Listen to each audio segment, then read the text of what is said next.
We are following up our previous discussion with a follow-up here with an august panel of experts here at the interface between entrepreneurship and also this question about social issues. I forgot to mention at the beginning of our keynote this afternoon that the reason we're holding this session here in the auditorium is we're actually co-sponsoring this or co-listing this with something called the Tom Tom Festival here in Charlottesville, and we appreciate their support. The Tom Tom Festival, I always like to say, is kind of the response from Charlottesville to South by Southwest. So this is our first year doing it. There's actually a 3-day music festival next week. So if you want to hang around for a week, they have a very nice lineup of bands and the like. They'll be joining us here in Charlottesville next week. But during this course of this month, they've listed a number of events around issues around entrepreneurship and innovation. So we've co-listed with that festival.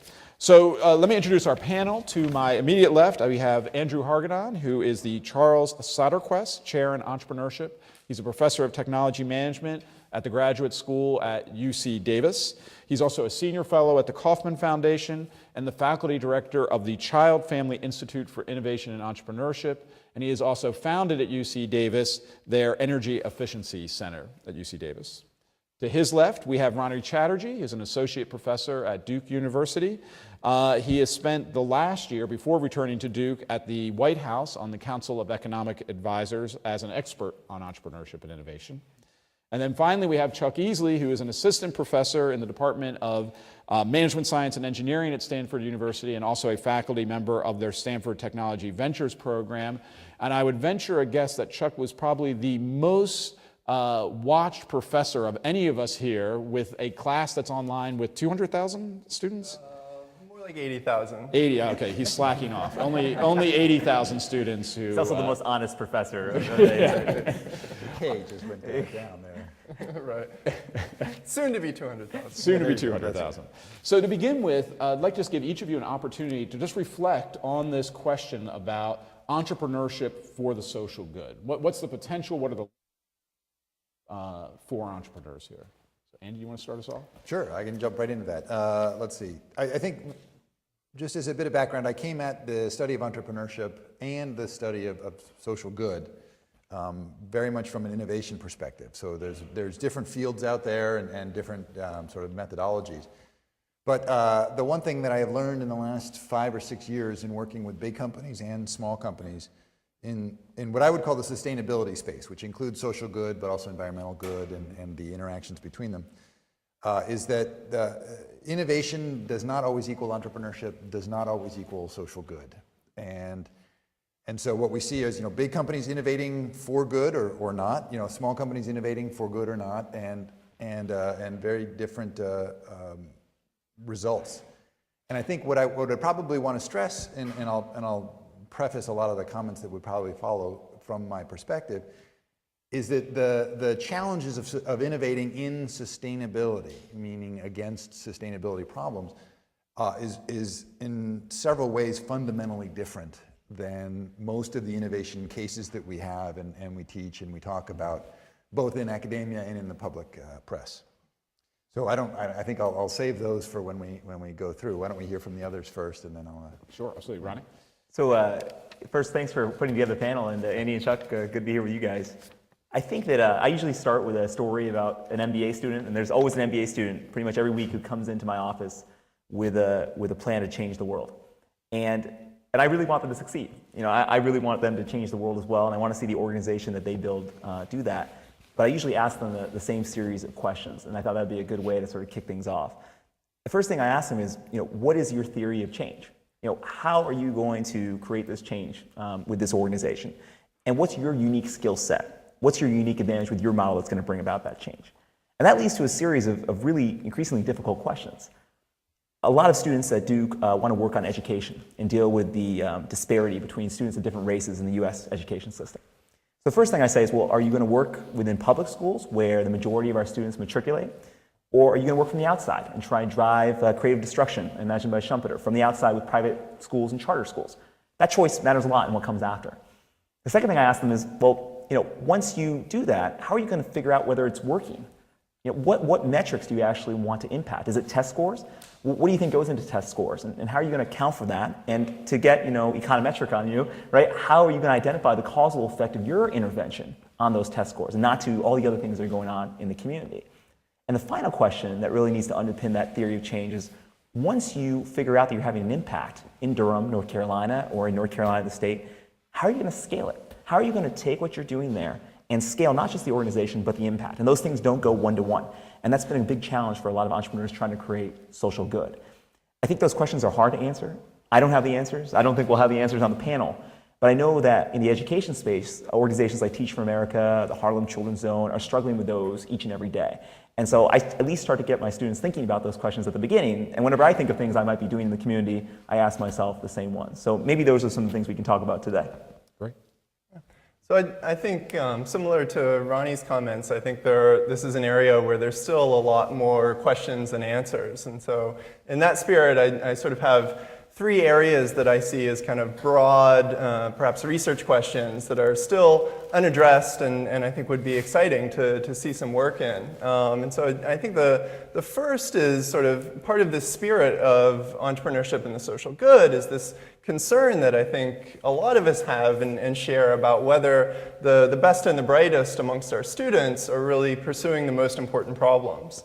And so I think seeing my classes over the past few years, when you see students doing the next version of Groupon or the next version of Instagram applied to this or that, and these are the valedictorians and the straight-A students, you wonder, are we really getting people oriented towards working on the most important problems? And I think as Bill Gates has mentioned in a lot of his talks, you have this sort of conundrum where I think a lot of times in society the sort of problems of the rich get prioritized, where you have a great disparity between the billions of dollars being spent on solving male pattern baldness, which certainly is a big problem, but hats are inexpensive, and when you compare that against, say, what gets spent on malaria, then you start to wonder, are there things we should be changing? So that was sort of the first area. And I think if you buy that perhaps the best and the brightest aren't working on the most important problems, then you start to wonder, well, what should we be doing? Are there policy changes? Are there changes in educational institutions? How might we actually shift this in a way that doesn't create new distortions?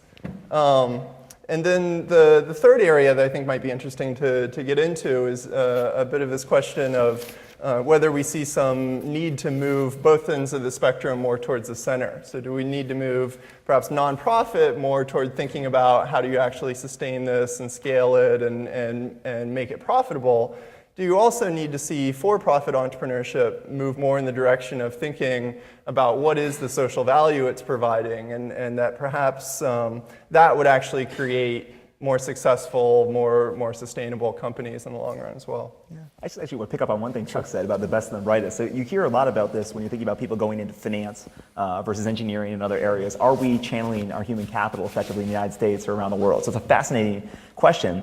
One thing I thought about though is, there's a lot of different dimensions of this. Think about Groupon and the way it started, right? As a way to organize social campaigns for causes people cared about. But at some point they pivoted. We talked about this yesterday at dinner. They pivoted to become a coupon site, right? And deal with the problems of maybe wealthier people, for example.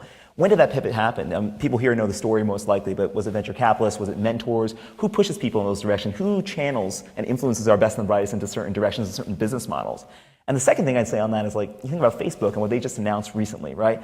Organ donation status will become something you can choose to reveal on Facebook. So you think about 900 million people on Facebook, and if a fraction of those people reveal their organ donation status, their blood type, there's 92,000 people waiting for a kidney in the US on a list. And so that change, whoever's the engineer who came up with that or coded that or came up with that idea, can make a huge difference even in a for-profit organization like Facebook. So there's different dimensions on it, but I think this is definitely, as faculty members, probably the most direct way we can impact these things, besides starting something ourselves, but influencing the best and brightest. One thing Go ahead. Good. This is, I think, one of the really most important and fundamental questions we're asking here. Because to Chuck, the notion that our best and brightest should be entrepreneurs going after social good is in many ways sending many of our best and brightest, to storm the castle. which may or may not be, and it doesn't matter, we're just going to throw the numbers at it and hopefully somebody will succeed.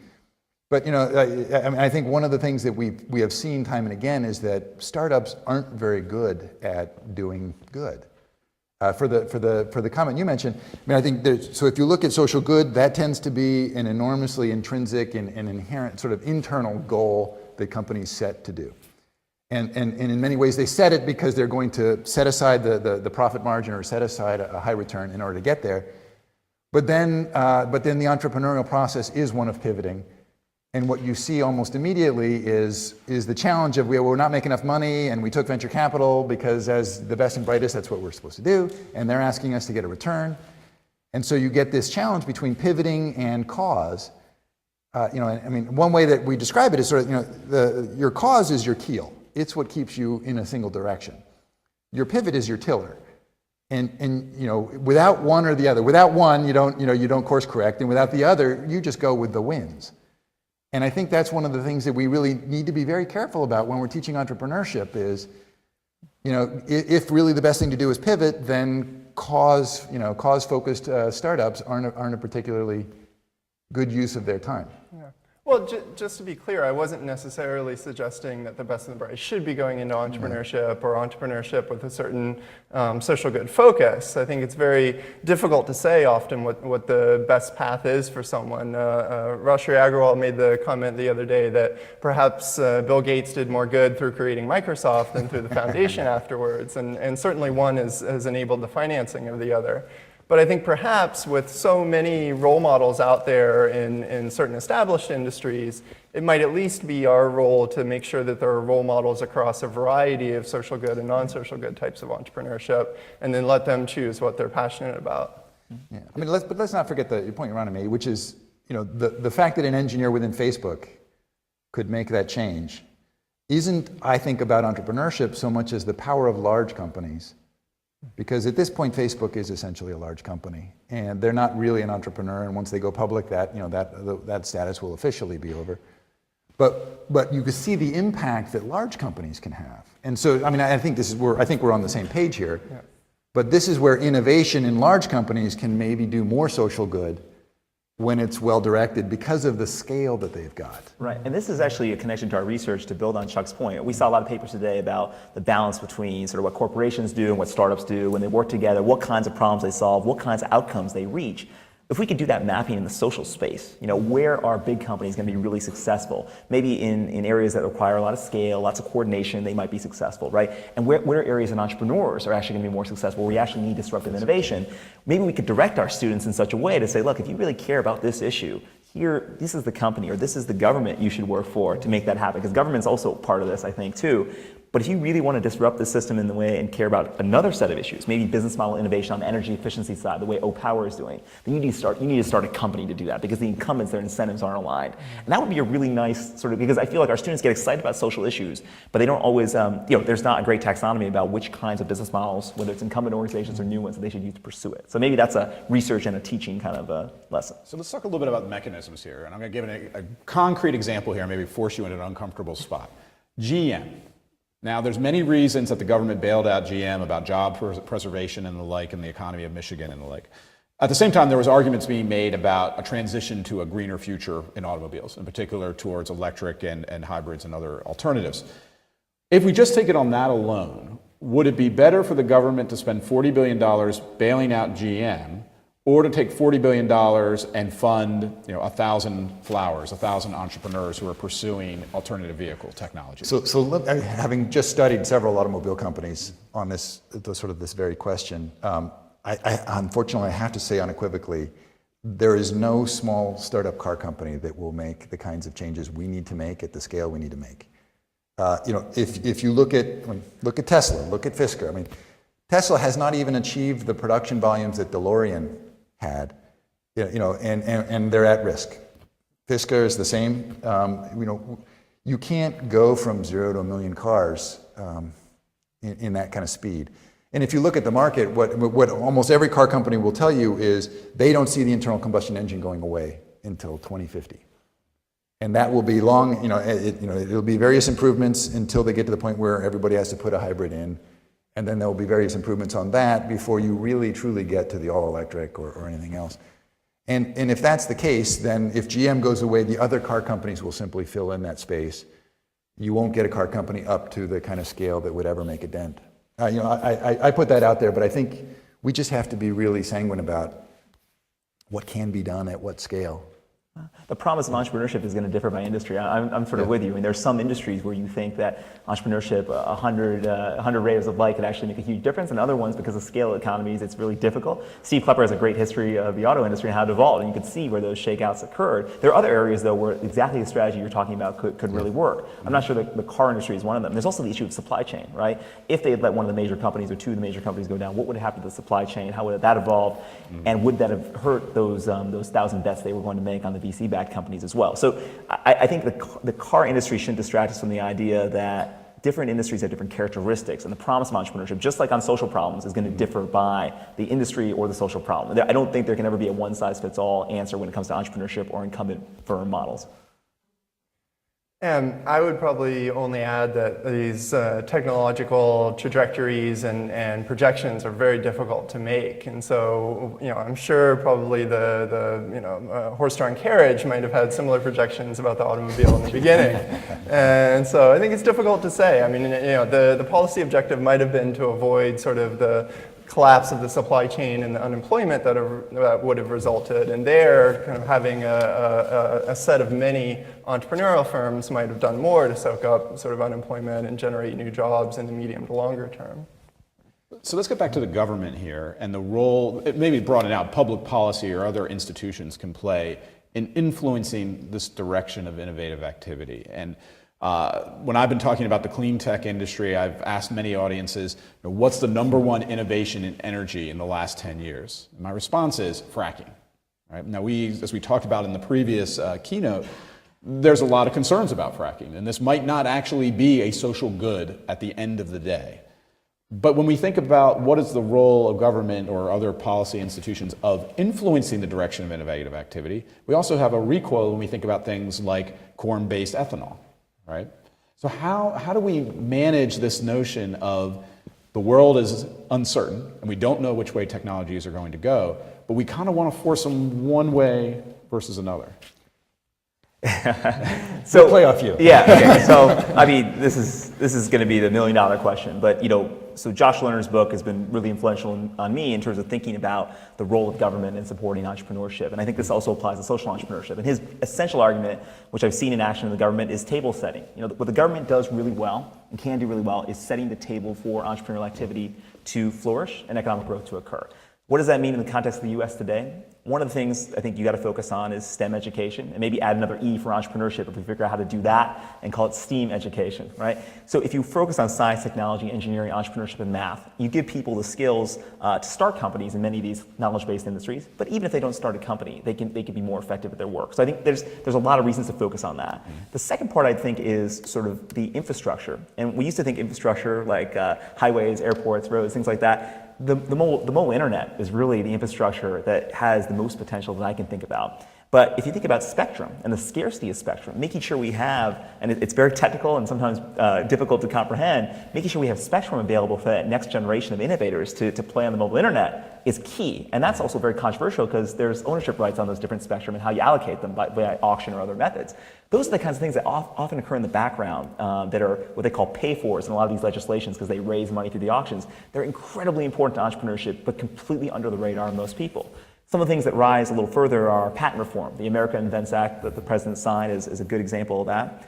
And finally, on your point, both for social and business, I would say what the government tends to be really good at, in addition to table setting, is convening power and identifying big challenges. So when Kennedy said that they wanted to put a man on the moon, people thought that was very unlikely. But setting that goal makes a huge difference in my view. And it's a role that government can play, I think, very usefully and maybe distinct from other actors in society. And the convening power, I saw it with myself. When you bring people to the White House or you bring people to Washington to convene with lawmakers, you can get them to agree to things or at least organize themselves in a way you couldn't do in any other place in the country. And I think those are the two things we should think about, both on the social side, identifying what the big social challenges are, but in general in terms of economic policy. So those table setting and identifying big goals are kind of the categories. And I'll let you guys. So there's sort of three ways that we look at government right now in sustainability, whether it's energy or environment. There is, and I'll go in the order that I think we in research see it, and in fact, in many ways, a lot of what's been the last 4 years, 3 years, has been government as investor.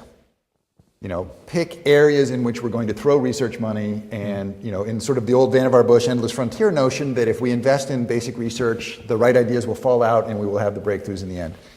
Then there's government as rule maker, which is setting the policy, setting the table, and then there is, and then there's government as customer. And I think the last two we have really, the third we've ignored completely.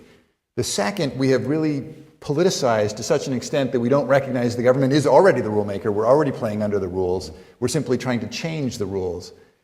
When every rule that gets introduced, it gets treated as a brand new, as a policy in a pristine environment that's never had policy before.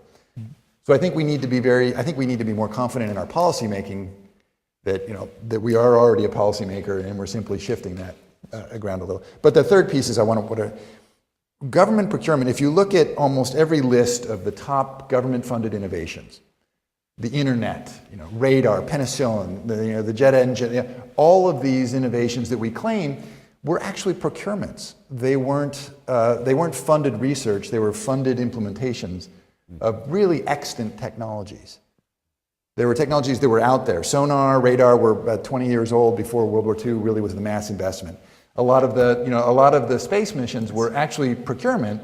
You had a customer. The transistor was all 1950s military procurement. And all of the investment that flowed into that industry flowed into it because they realized if they could get the government contracts, they could get up to scale and eventually find commercial potential for it. But it's a very interesting topic because it goes all the way back to Napoleon and canned goods. I mean, the government has been procuring and advancing sort of society's technologies for a very long time. And we don't realize that their best role may be as customer. Chuck, I'm curious, the Silicon Valley view on government. What's the attitude out there these days? I guess just to sort of follow up on Andy's comments, I think changing the direction in the long run is perhaps easier and something we know a little bit more about in terms of government as investor or providing funds through the NSF and to basic R&D. But I think what's more difficult is sort of changing the direction in the short to medium term, and that's something we don't really know a whole lot about. And government procurement may be one way, prizes may be another way, where I think a lot of students are excited about things like the X Prize and things along these lines, where perhaps if a prize is set and the government is able to commit to a certain prize for a certain type of innovation, this might be one way to kind of change the direction. I think the other way from the sort of Silicon Valley point of view is in the sort of government as rule maker role, where it's important to make sure that the rules aren't slanted towards incumbents within the industry. From what I understand of the history of the creation of the internet and the dot-com boom, a lot of this was about making sure that the incumbents who own the networks weren't going to extract all of the profits out of this and maintain it as a level playing field where new entrants really had a chance. And so I think that may be another mechanism here. And remember, there's a strong role of government in the creation of Silicon Valley and RTP. So I mean, when you talk to folks now, they might think these entrepreneurial clusters sort of emerged organically due to entrepreneurial effort. The government had a huge role in these things, and more than just table setting. I mean, a lot of the government as customer stuff that Andy, I think, eloquently outlined is a big deal. And the table setting, making the right decisions on policy. If you didn't have immigration policy in the 1960s and 70s, if it's conducive to highly skilled people coming to this country, 40% of the CEOs in Silicon Valley, according to Annalee's, her last work, there's probably an updated stat, are from India or China. How did all these people get here? What kinds of visas did they have? Who made those decisions? I mean, the success of Silicon Valley has a lot to do with government policy, but sometimes people tend to think that they're somehow oppositional. And I think I agree with kind of what Chuck's saying, that there's a lot. And the prize example is saying that they are experimenting with a lot. And I think that's been well received. And that's one contribution academics, I think, have made in terms of building the evidence for prizes and why they make sense. So, but I want to build on something Chuck said about policy that's really important. I mean, I think policy innovation may be the single most important kind of innovation we get. Coming back to the car companies, for example, the trucking companies, I think there's a really interesting example here because I think policy is holding back not just entrepreneurs pursuing the social good, but large companies as well. In the trucking industry, there are mileage requirements, efficiency requirements for trucks. Those are based on truck engines. And yet when you buy a truck engine, you're actually putting it in a cab and you're hauling a trailer. And if you make improvements on the engine, they'll pay millions of dollars in development costs to eke out a tenth of a mile per gallon of improvements. Because over the long run for a trucker, that's really important. But they don't. The government doesn't measure the efficiency. Only in the last year have they developed a way to measure the efficiency of the actual truck hauling freight. They were simply measuring the engine. And so you could actually spend, there were very simple solutions to the cab design, to the trailer design, to the wheels, the base underneath. Tire inflation, that weren't going to be counted on the mileage of the engine. And therefore, when you made these changes, you wouldn't qualify for for reduced emission standards or anything else. Because the policies weren't really effectively capturing the entire solution. They were simply fixed on what was easy to measure. And I think that's where even big companies were looking at it saying, I'm hamstrung, I have to spend on fixing this because the emission standards are reducing and I've got to meet them, even though I could add another mile per gallon in these other ways. Mm-hmm. So there's a real challenge on the policy side of adapting to what's possible. So let's turn our attention now to another institution, higher ed or education broadly here. If we have some reasons to believe the government can influence this direction of this entrepreneurial talent and idea, what role do we play as educational institutions in shaping that direction of their efforts? You're doing a lot of cool stuff. Yeah, well, so I think one thing that's going to be interesting is obviously online education as a mechanism for increasing access to higher education. I think the other thing that's potentially interesting to think about is that we have a lot of programs where we try and teach ethics to MBAs or business majors, but perhaps more good could be done by trying to teach management, finance, fundraising to humanities or social sciences majors. And so sort of take the approach from the other side and you can perhaps have more of an impact. Is that to say that MBAs aren't, good for the world? Or I teach in an engineering school now. So. I think we can do a lot in higher education, but I would say two things. One is where we lag behind the rest of the world considerably is K through 12 education. And so there's definitely issues around access and affordability of college, and there's lots of improvements we can make. We still have some of the greatest universities in the world, most of the greatest universities in the world in the US. But K through 12 education is a much different story if you look at the recent PISA scores on reading and math. And so that's an area where I think we can actually make a lot more impact as citizens. Now, in our role in higher education, to build on what Chuck said, I think the online education and for-profit education is a big threat to our business models. And we need to think about that as well, and whether we're going to embrace these things the way Chuck is doing when teaching his class, or whether we're going to put up barriers to entry. And the recent partnership between Harvard and MIT seems to be moving in one direction. The for-profit education one is a very interesting example about innovation and entrepreneurship and whether it always creates social good. There's a lot of concern that some of the 7,500 for-profit educational institutions are more of the fly-by-night variety that are making false advertising claims, attracting students to borrow money using government-sponsored loans, by the way, and then they don't end up getting a job at the end, and we're on the hook for that. And it's interesting to look at the balance between regulation of entry. Are there rules to becoming a for-profit educator versus some of the issues about democratizing education, giving more people access? Where do we draw the line there, right? Some level of regulation might be appropriate to prevent bad actors. On the other hand, you could easily see the rules being set way too high and barriers to entry incurring and lack of innovation. So I would say we should tackle that as a group as much as anything, thinking about how we're going to deal with that in our own house. But I do think the key, at least for competitiveness and entrepreneurship, a lot of it's going to be in K through 12, is my view. Well, so let me throw this out quickly because I think this is one way to think about education, but it's a way to think about a lot of these challenges. Is that they're unique and they're very different from the Instagrams and the Googles and even the early Apples of the world. The first of which is most of the innovation we're looking at when we're dealing with sustainable challenges, and even in education, is declining resources. It's, so I'm in California where the educational system was probably the best in the country and peaked with the passage of Prop 13, which took away all of the property tax adjustments that would have funded government. And our school funding plummeted ever since because local funding for it dropped. But declining resources are a distinction in the markets that we're going after. They're brownfields rather than greenfields. You know, Google had the opportunity to greet every new internet user that came to the internet at a period when almost all of the, you know, the mass of the people were first meeting the internet.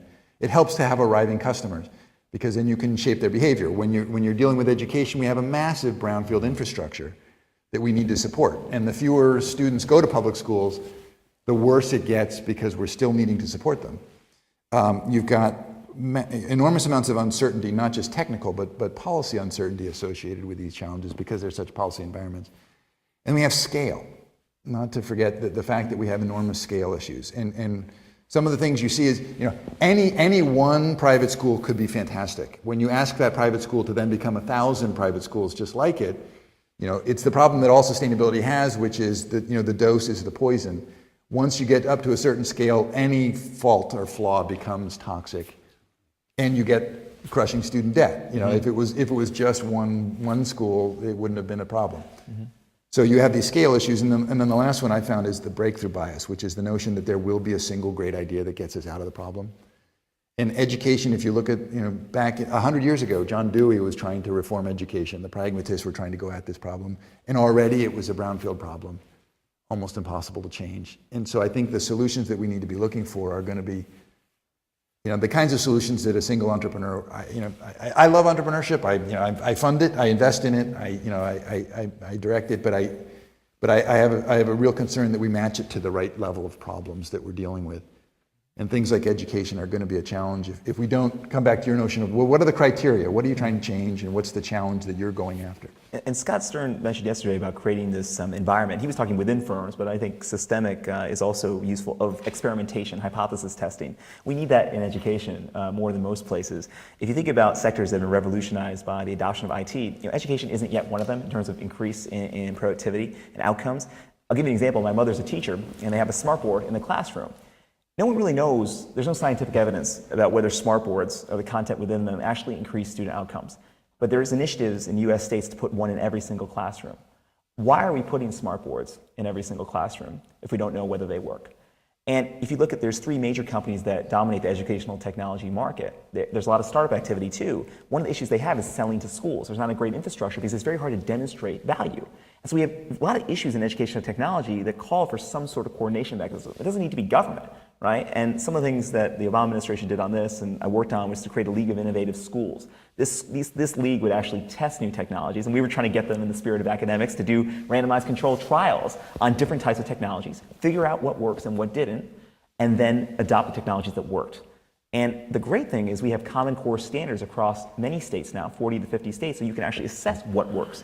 Does the child learn to count to 100 by tens, for example, is a very easy one. So I think creating that system of experimentation in some of these sectors that haven't been transformed by IT yet, but could be, transportation would be another one perhaps, would be a really great way to think about it. And Scott's insights from entrepreneurship would be really relevant there as well. And that's something I think we can emphasize with our students. Yeah, I think the other thing, building on Ronnie's comment, that's worth mentioning is that, of course, I think that these entrepreneurship classes and programs are having a positive impact, otherwise I wouldn't be doing it. But this is an area that we need more research on. There's very little. I mean, we're pretty much flying blind at this point in terms of, do you have them write a business plan? Do you have them go through a hypothesis testing framework? You know, what actually works? The research that we do have so far by people like Dietmar Harhoff seems to show that, if anything, these entrepreneurship classes are helping students to decide whether entrepreneurship is for them or not, which may be a good function in itself, but I think there are a lot of open questions in terms of what's really effective. Should we have separate programs on social entrepreneurship or nonprofit creation, or is it all under the same rubric? So I think this is another area where there's just sort of more questions than answers at this point. Let me latch on to this last point. I think it was the second time so far in this panel we've mentioned social entrepreneurship. It actually hasn't come up that much. What does that term mean to you? And is it different, if at all, from what we might call traditional entrepreneurship? I think the line's getting very blurry. I sit next to Greg Dees at Duke, who Mike knows and many others know, who's one of the fathers of social entrepreneurship. And there are definitely people who are defining what it means. I think our students are sort of defining it in real time for themselves, and maybe that's the best way to do it. I think when you think about what we talked about with Facebook and some of these other entrepreneurial ventures that eventually end up adding tremendous social value, you can't draw such a bright line. Working with nonprofits in Durham, they're all trying to do what Chuck said, which is build a revenue model to support all the good work they do. So where do they fall into things? Foundations are starting to put money behind impact investing to support these kind of hybrid business models. So to me, the line is becoming very blurry, and part of it has to do with business students coming out of programs like the ones we teach in, and engineering students as well, who are going off, who want to bring private sector sensibilities to solve social problems. So to me, that concept might be too limiting for what I see going on. Though I think Greg Dees and others are doing really interesting work on a wide variety of phenomena that could be put under that. So that's how I see it, at least. So let me ask, I would like to reframe that question, because I don't think, I would actually say that social entrepreneurship may not be a new phenomenon. It's simply a phenomenon that disappeared for about 30 years, sort of a la Milton Friedman, and the function of the organization is the pursuit of profit, for the benefit of shareholders. I think there was a shift towards that. And even Adam Smith, you go back all the time, he said that, in fact, no, the division of labor and the invisible hand was only complemented by civic virtue, by a moral society that did good and sought to do good, so that you had those two constantly sort of supporting each other. And there's a great quote by David Packard of Hewlett-Packard, after the company was up and running, who said, profit is not our goal, but profit is what allows us to pursue our goals. And for him, he was in business to make the world a better place, and he was very explicit about it. And HP has always had that deep ingrained in their culture. And he said, but we can't make a difference if we're not making any money. And I think that's, and what would we call him now? Would we call him a social entrepreneur, or simply, or would his shareholders have voted him out for saying that at that point? I think we shouldn't, let's not dress it up as something that's brand new. I think we've actually lost a lot of that in large companies and small. And I think social entrepreneurship is simply the recognition that an entrepreneur and a company belong in a community and in an environment, and have something to give to that environment as much as take from it. I'd like to think, as academics, as educators, we have a voice in these debates about the definition of important terms. So given that, should we be actively working to disabuse people of the whole notion of social entrepreneurship, that it might be actually a negative, from what I'm hearing, that we are creating this somewhat separate category of social entrepreneurship versus your run-of-the-mill entrepreneurship? Silence is agreement? Well, let me ask this: if you don't have an aspect of social in your entrepreneurial plan and what you hope to do, what's left? Right. I think you're in it for the money, right? Yeah, I think it's very difficult to kind of think of this spectrum of economic value on the one end and social value on the other end. You can't get the economic value unless you're creating some kind of social value. And it's difficult to say, well, these problems are more important or more valuable than these other problems. So to me, entrepreneurship is more about, you've got to create some value. Let's not distinguish it between economic or social. And you've got to capture some piece of that value. And so I think either the best businesses and the best, let's call them nonprofits or social enterprises, are thinking about both of these. They might have a different emphasis on sort of let's capture value versus let's just focus on creating it. But even for-profit entrepreneurs, you can't attract the best and the brightest engineers without having some vision to sell them into on what the grand mission that you're entering into here is all about and why we're doing this. So I'm not sure that it's harmful, but I think that it's sort of not the main dimensions that we should be thinking about it along. Ronnie, do you want to chime in? No, I think these guys said it well on that one. Yeah. Well, we have some time remaining. I want to open it up to the crowd here. If you do have any questions for our panelists, please come forward and feel free to use the microphones here. I want to go back, and so please come forward as you want to ask a question. As you do, I'm going to ask one more question here. So we've kind of gone full circle, though, because we were talking about at first the need to understand that maybe Instagram isn't as valuable as some other venture that could be created, and yet then we just seem to have come to a point where we've said, well, we can't make these distinctions. All entrepreneurship is good in some respect. Once again, is there a role then for directing entrepreneurial activities in certain ways or in others, or do we just say really all entrepreneurship is good at the end of the day. Well, I mean, I think this is an interesting phenomenon. We're right in the wake of Instagram, right? Which has shifted a lot of attention, or at least highlighted the fact that a lot of investors have already moved back out of clean tech and are sort of quickly trying to make up for the fact that they're not as close into the social media and cloud as they should be on their recent funds. And which has actually had the thing of tilting the ship back towards it's about the money. And yet I think for most of my career, the first question you ask entrepreneurs is, are you in this for the money? Because if you are, you're in it for the wrong reasons. You're going to be working long, late, and chances are, statistically, you're not going to make any money. So do what you believe needs to be done. And we have been preaching more of a social entrepreneurship in the sense that it's a values-driven reason to spend the rest of your life doing this stuff that has slowly been eroded away with a couple bubbles. And I throw that out there. Yeah, I mean, I'm reluctant. I mean, where you're pushing us is to direct people too much in terms of what problems they choose to work on, right? It's very similar to academics. When I was doing my dissertation, I remember senior academics would always say, what are you working on? And I always thought that was a very quaint and elegant way to ask, I'm writing this paper on, but what are you working on, right? What are the problems you're trying to solve? And it's very similar, I think, for entrepreneurs of all stripes, on that spectrum. What are the problems you choose to work on? Why do you get up in the morning? Some of those are going to be to come up with cures to diseases. Other ones are going to be, to create a photo sharing service. And some of those might create more social value or economic value, but I would never want social entrepreneurship as a term to be used as a pejorative against people who are doing other things in entrepreneurship. I don't think that's not the way we want to go, in my view. I think people are choosing to work on different problems, and the way we structure the system, both with government and business incentives, will direct people in certain ways. But I wouldn't want the academics necessarily to be as heavy-handed in saying these problems are better than others. That's my sense. So let's have some questions here. Why don't we start with Michael? Yeah, great discussion, guys.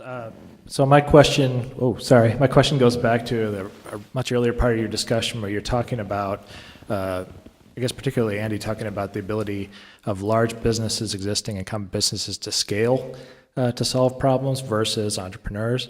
And I wonder if you really see that as that kind of dichotomy. We talk about, there are ways to influence government, for example, through voting and social action, things like this.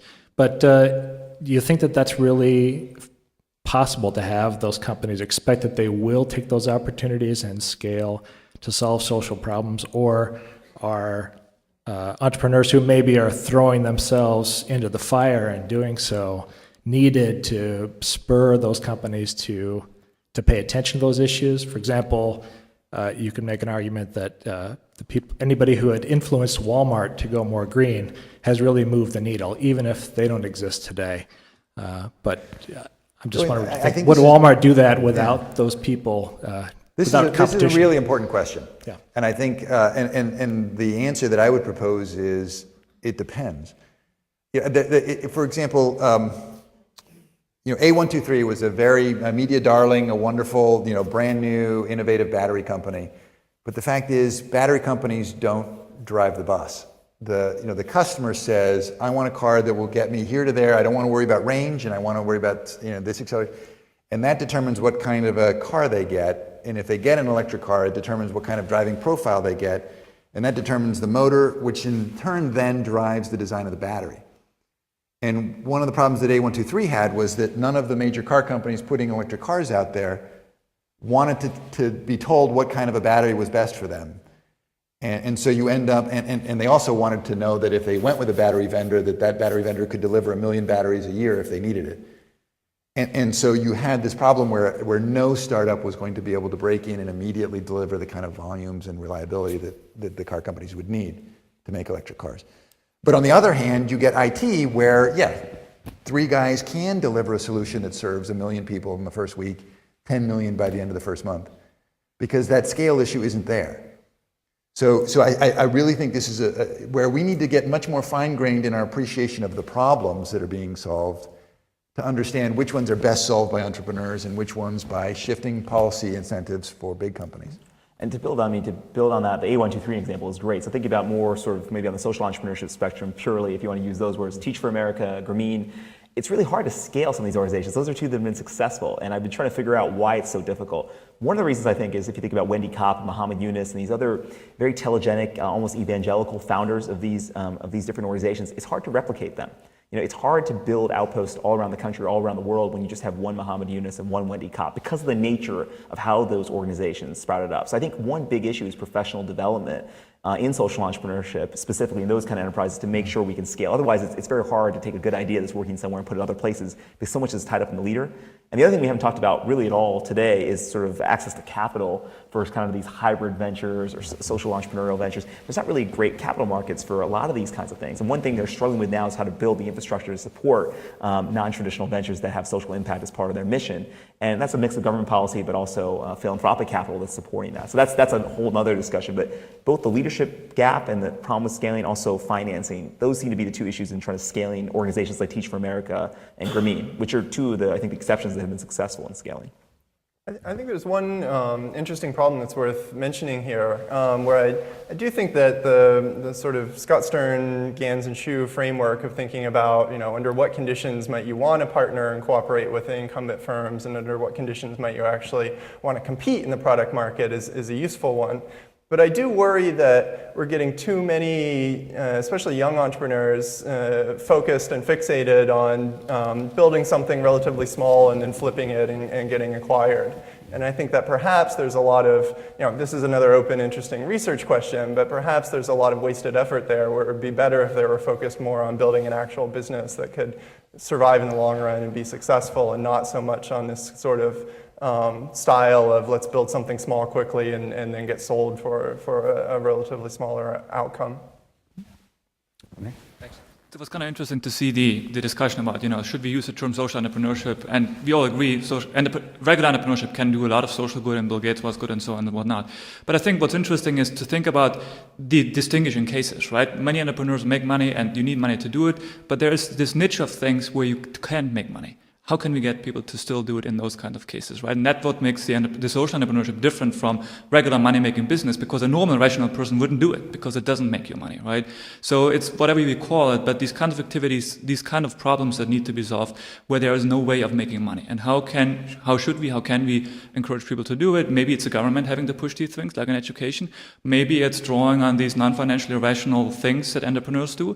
And if it requires these kind of irrational things to do, to what extent is our entrepreneurship education that trains people to be rational, maybe crowd out those kind of, individually irrational but socially rational things, right? So to what extent can we kind of train these things if the whole point is, well, it's not going to make you money. That's why it's this distinctive class of things, and that's why we care, and that's why we have a title for this session, because if it were regular entrepreneurship, we would probably not talk about it, right? So what is distinct about the problems that is not regular entrepreneurship, and then how can we attack those problems? Yeah. Oh, go on, Sean. I think it's hard to say. I mean, you say there are problems that just can never make money.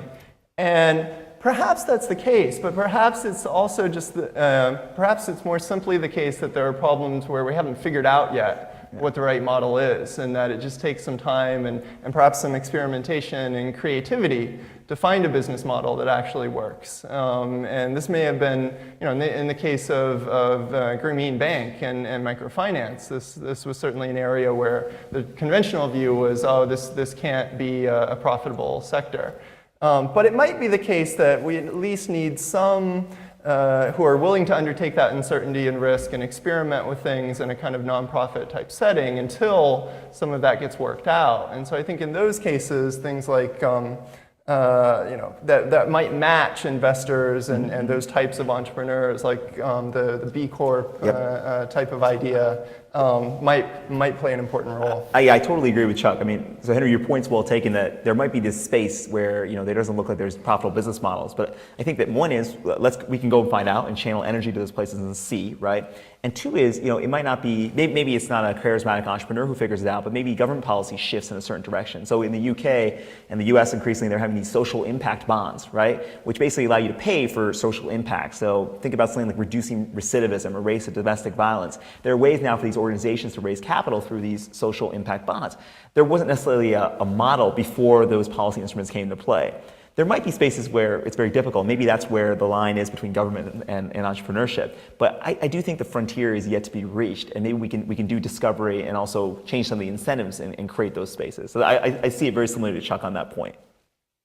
I'm going to step out of my role as moderator and actually contribute to that question too. I think you can also reverse the question on its head. right? The question often for any entrepreneur, social or otherwise, is what's the problem you're trying to solve? What's the need you're trying to make? What's the value you're trying to create? And then there's a secondary question, once you identify that, of how do I then raise capital to sustain and perhaps scale this problem that I'm trying to address? And so in some cases, it may very well be that equity is the best way for me to scale and build capital. In other cases, it might actually be philanthropy. And there's other ways in which you can even monetize your own effort into those efforts. I don't believe any of us work for-profit universities who are here at this, up on the stage at least. We live a nice lifestyle. We do well for ourselves, and so there are ways in which even in the nonprofit realm you can do well financially for yourself. So saying just because there isn't a profit to be made at the end, that's going to discourage a certain type of entrepreneur, perhaps, but not necessarily. I mean, again, I come back to a lot of the entrepreneurs that I grew up, and not to trot out Steve Jobs, but it was a vision. It was a way of changing the world. And I worked at Apple. It was change the world one desktop at a time. We did have a very clear vision. HP had a vision. Only in the last 10 years has the notion of starting a company to make enormous amounts of money and flip it and become a philanthropic charlatan, for the next 50 years of your life. Has that been a career choice that we have been promoting? So I think, you say that, rational versus irrational. I think almost all entrepreneurs are irrational. I don't think they're in it to make that kind of money. I think they're just in it to make enough money to make the changes that they want to see in the world. And I think that's that's why the push against social entrepreneurship is then it's presuming then that there's another set that doesn't have a social conscience in what they do. And I think that's what's dangerous about it. I mean, I like the term. I just think that the danger is in the complement. So, building on what you're saying, if entrepreneurs create value, and if we think of an entrepreneurial venture as a stakeholder system where it creates value for different sets of stakeholders, perhaps where we are going wrong, and I'd like your insights on that, is that how we measure that value creation. I think that's where we're going wrong. When we think of a successful organization, we generally think of an organization that's financially successful. But if you think of financial success, that's success for only a certain group of stakeholders, those that have financed the organization. So you don't have customers, suppliers. You may have the entrepreneur, maybe someone who has lent them the money. So the financial interactions. So financial success shows the entrepreneurial performance for a certain group of stakeholders. So is there any way that we could, because how we measure stuff determines our influences to a large extent how we act. Can I jump on this one really quick, and then you guys can? But just because I talked to a number of people very recently about this, I mean, I think that's actually a great place for entrepreneurship right now. Mm-hmm. Good Guide, the Patagonia partnership with Walmart around their Eco Index, the KKR DAO work on trying to measure these other value creations and therefore the sustainability of the companies they're investing in. I mean, all of these tools that are being created right now to try and measure those things, because the consumer market and the investor market and even the policy makers are looking for those. And if you can create that tool, there's enormous opportunity right now there. And I'm seeing dozens of tools being created. We're sort of in that ferment era right now, where as soon as the few tools become decided upon. Yeah, I mean, if we, it's just terrific. like we have financial metrics for all those companies, if we had some of the metrics, it's not there yet, but that addresses value creation in, for all those stakeholders in different dimensions, just not financial. There's a whole industry of trying to measure social rate of return, and they're making some progress. I would also recommend for academics to think about this in areas they're familiar with and how to measure these things well. There's tremendous demand from all sorts of people if you can come up with a competent measurement system. Some areas like environment, I think, are further along than some of the other community-related measures. But one thing I think is hard is there are some areas in the social context where we don't agree in terms of what the impact is and what we actually want to measure. In some areas we're getting there, but in some areas there is a lot of disagreement over what we should actually be measuring. And what you see is kind of an incoherent mess of things and going on is really reflects underlying different ideological differences in what we should be measuring. In other areas, like education, I think test scores is one way to measure things, but it's incredibly controversial because people don't believe that an increase, not everyone believes that an increase in test scores is really reflecting some change in the underlying outcome. So there's different kinds of industries facing different kinds of measurement challenges. I would say of all the ESG style sectors, the environment is the furthest along from the ones I've seen. But in other areas, they are working hard on it. But I think there's reasons to be optimistic, but also reasons to wonder whether some of these things can ever be measured in a rigorous way. But certainly, I think that's a great enterprise for academics to do. Let me ask you, I wonder, is this a fool's errand? And I go back to the advent of the automobile. I would imagine, I think we have some people here who might be able to correct me on this if I'm incorrect, but that was probably sold as a clean technology. And here's the reason. If you remember, what it's replacing is the horse. And the horse is very messy, right? No, and in fact, there was a huge manure issue around it. Yeah. So I could see, the law of unintended consequences here. You have this technology that comes along that on our current metrics might have been, this is the clean technology. Yeah.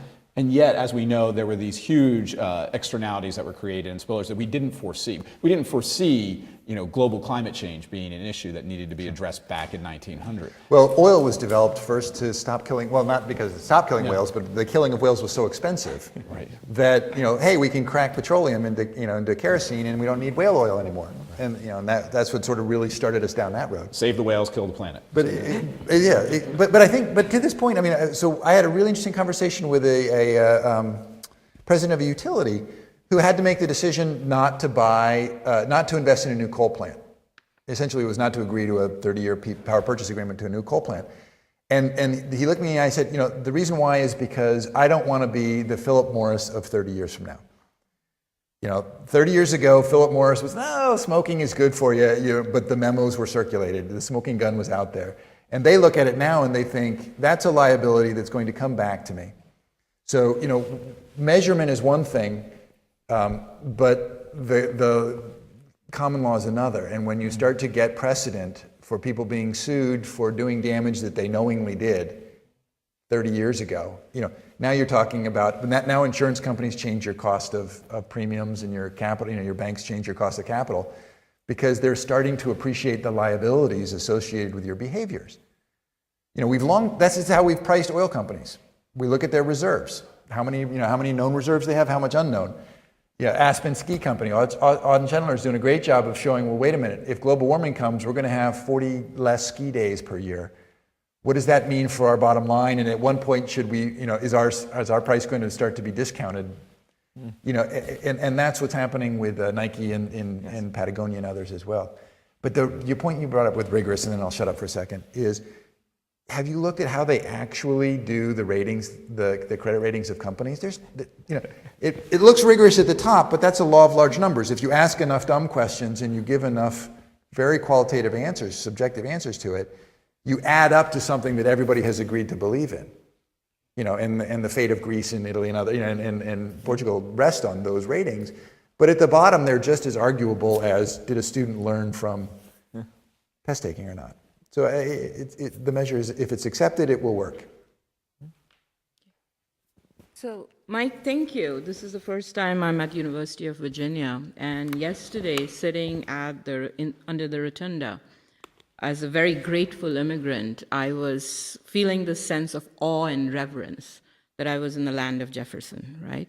And in fact, if you were to say that arguably the most important social innovation of all time would have been the founding fathers coming up with this premise that every individual has the right to life, liberty, and pursuit, not guarantee, of happiness, right?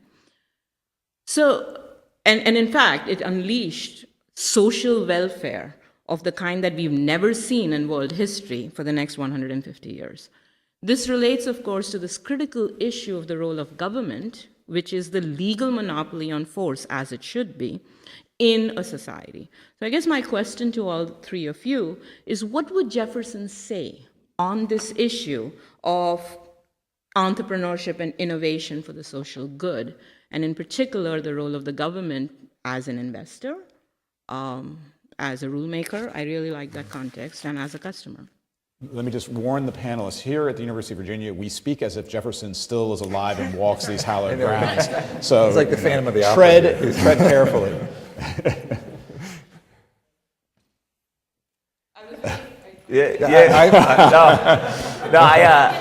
I was just, I mean, Rashmi, the question was eloquent in and of itself. I felt the same way at the Rotunda, and I was kind of taking that in as you were asking about it and thinking about it. I mean, everyone takes different lessons from the founding, I guess, but some of the common ones I think are that the documents they laid out, the institutions they built were things that have stood the test of time.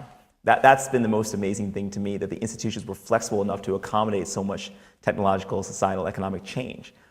And so I guess when I see Jefferson in context, and there are lots of experts here on Jefferson, I see a pragmatist quite a bit, a pragmatist who understood that the institutions would have to morph according to the times. And there's disagreements over how much so, if you think about the Constitution and the debate over that. But I see this conversation in terms of using the different tools available to society as something very much in that tradition and something that he would welcome. Now about the precise role of government, right?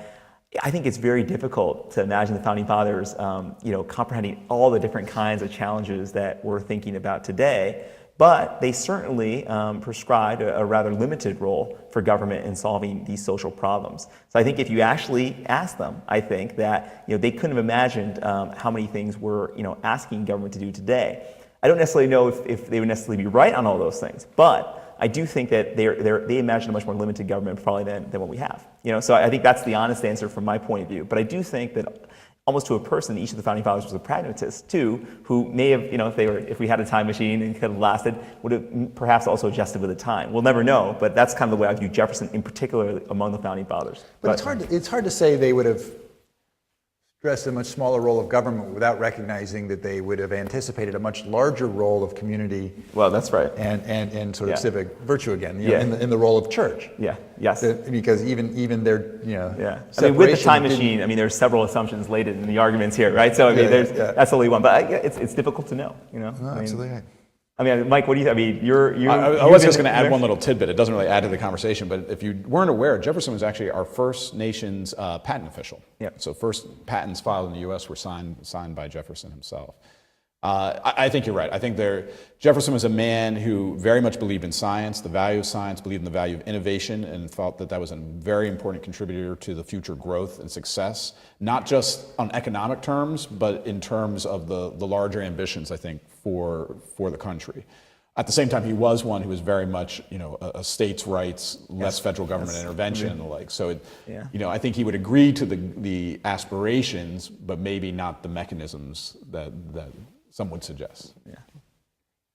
And I guess what I would say is what impressed me on my last visit about visiting Monticello was how much Jefferson seemed to be a believer in using insights in science and technology to make life better and increase prosperity.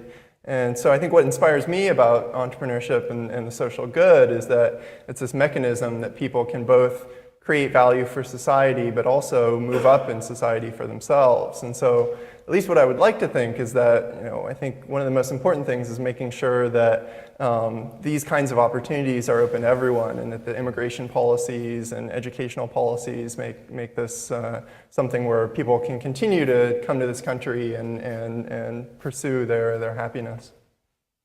One more question here? Well, my question is similar in spirit to Rashri's, but much less beautifully expressed. The very concept of entrepreneurship in the social interest or entrepreneurship in the public interest, as opposed to some other kind of entrepreneurship for profit, for money, there's kind of an implicit market failure argument built into that very concept that is very rarely kind of explicitly brought out and analyzed. In other words, in a market setting, we typically say that, well, the fact that a particular good or service is not being produced on the market, that it cannot be produced profitably, is an indication that, in a sense, it shouldn't be produced. That those resources that would be used to produce, horse and buggy whips or whatever, are more appropriately used in, there are alternative uses that have higher value. So the claim that X is not being done profitably, X is not being provided by the market, but it should be, and it should be either financed by public funds, or we should encourage individuals to pursue producing that good or service, not because it's profitable, but in pursuit of their passion, assumes that, in fact, that thing should be done.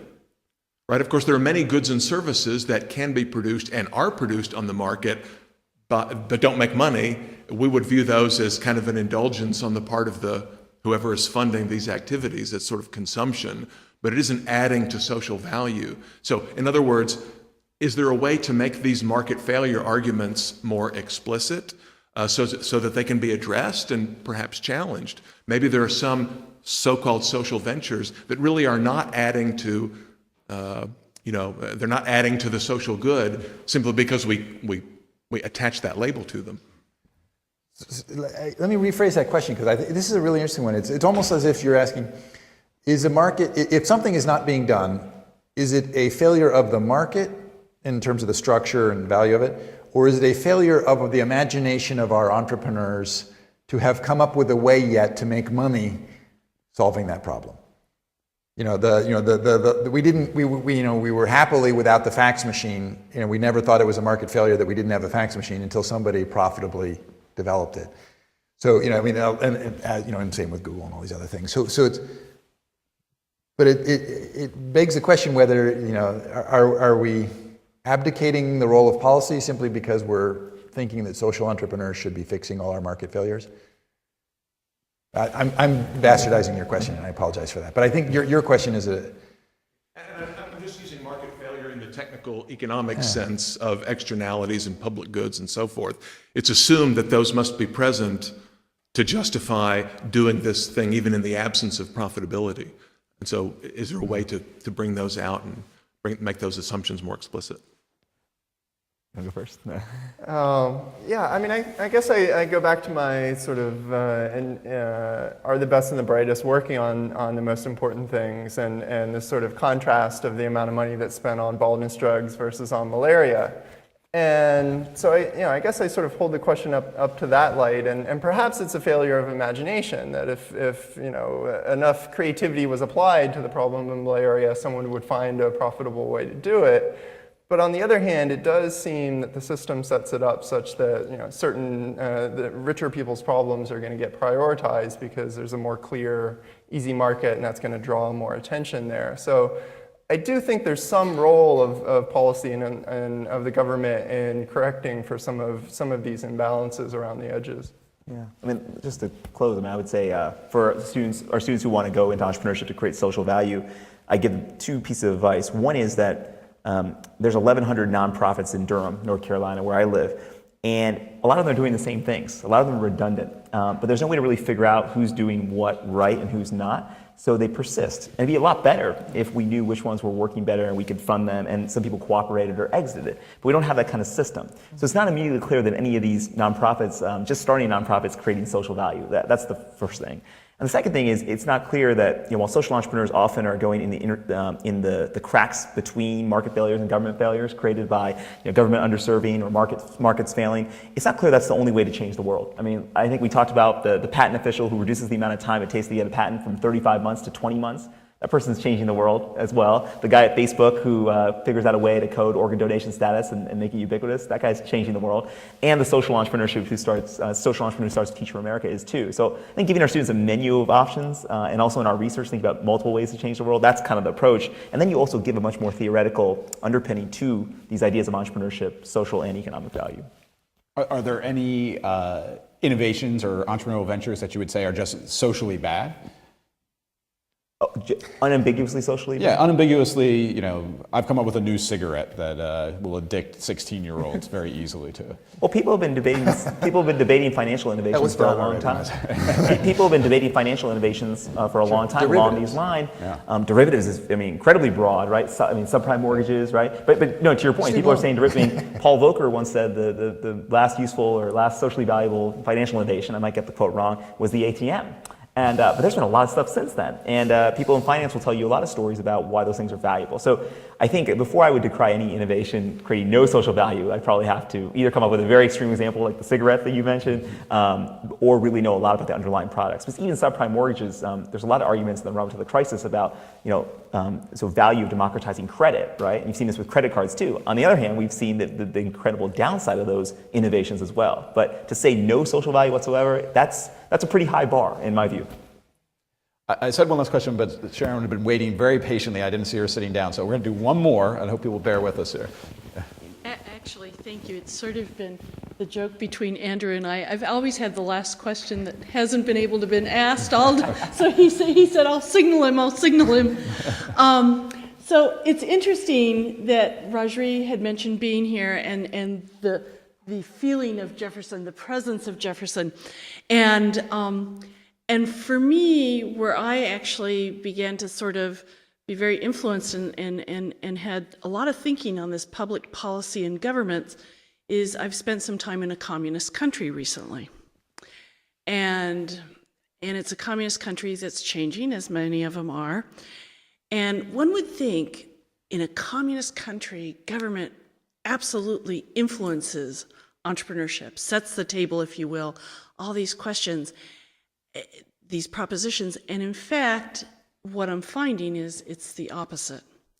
It's the entrepreneurs that are influencing the public policy, that are influencing the government, that are influencing the institutions, and in fact, changing them. And so one of the things that I think, and you guys wrote that fabulous article with Peter and Jay and Rajri on how, entrepreneurship or management, we haven't spoken enough to the public policy realm. And when I think of that, I think it isn't so much that we should comment on what public policy should or should not be, but maybe we should be a little bit more aware of how entrepreneurship is really really shaping public policy, how what the entrepreneurs do is what shapes and changes institutions, and that it's not so one way. It's a co-evolutionary, right? It's this give and take between the two. And I think we don't focus on that enough. It sounds like a research agenda right there. Any responses to that? Entrepreneurs are quickly marching down the learning curve in terms of interacting with government, at least in the U.S. And I take, by the way, your point. I think the international discussion is something we could have touched on more. Look at startup visa. If you look at a lot of the efforts around that were sort of grassroots movements by entrepreneurs. So I think you're seeing more and more interaction between entrepreneurs and government, and the force of entrepreneurship in and of itself is making government policymakers take notice. I was certainly a beneficiary of that trend because it was something important that they cared about and they wanted to learn about it. So both the interaction between entrepreneurs and government increasing on issues like immigration, innovation, et cetera, and also awareness of policymakers of the force of entrepreneurship in our economy. So I think things are going in that direction. The significant role played on that legislation, though, is Kauffman Foundation, Yep. and the role of NGOs in shaping this as well. So, Also, yeah. not to just. No, yeah. Go ahead, Chuck. I won't. I talk. Yeah, I think it definitely happens and is definitely important. But I think the previous keynote speaker and his point that he's just sort of too small and too busy building his own business, and he sort of relies on drafting on the bigger guys is an important consideration. But I think this is another problem that entrepreneurs are also addressing. There's a friend of mine in Silicon Valley who had worked in government for a while and is now working on creating an organization that can help provide some of the coordination and support services and give entrepreneurs more of a voice within the government by sort of being the intermediary between the two. So I think this is an important phenomenon, and I think there's some interesting innovation going on to try and overcome some of the difficulties that entrepreneurs have in influencing policy. Remind 5 years ago, aside from Tim Draper, there was the venture capital. The sentiment in the Valley was the government should just stay out of our way. Let us do what we do so well, which is change the world and make it better. And then in the last 5 years, they have, after dumping billions into clean tech, have had we're opening Washington offices, we're funding K Street, and reaping the benefits and all this, and shifting their mindset. I think once all of that dust settles out, what we are seeing is in a lot of these areas, education, clean tech, environment, entrepreneurs need policy sophistication. They need to understand what's being discussed and how it's being discussed and who's shaping that agenda in Washington and in the states. And they don't have that. So I mean, it's almost like a nice bookend to this conversation to say, yes, and we need to be teaching our entrepreneurs and engineers political science and history. Because without a grasp of that, they don't understand why it is that they can't get a utility to agree to do a pilot for them. When the utility deals with the utility commission, who deals with the state of California, who deals with the federal, and all of these different things. So I think as soon as we start to turn to these more social problems that are the province of policy in so many ways, we're going to need that kind of sophistication. Well, we've overrun our time here. I want to thank the panelists very much for a very engaging discussion, so please join me. Hopefully the conversation will continue now over drinks, and also our poster session is taking place just outside of the auditorium here, and then after that we will move upstairs for dinner. All right, thank you very much. That's fine.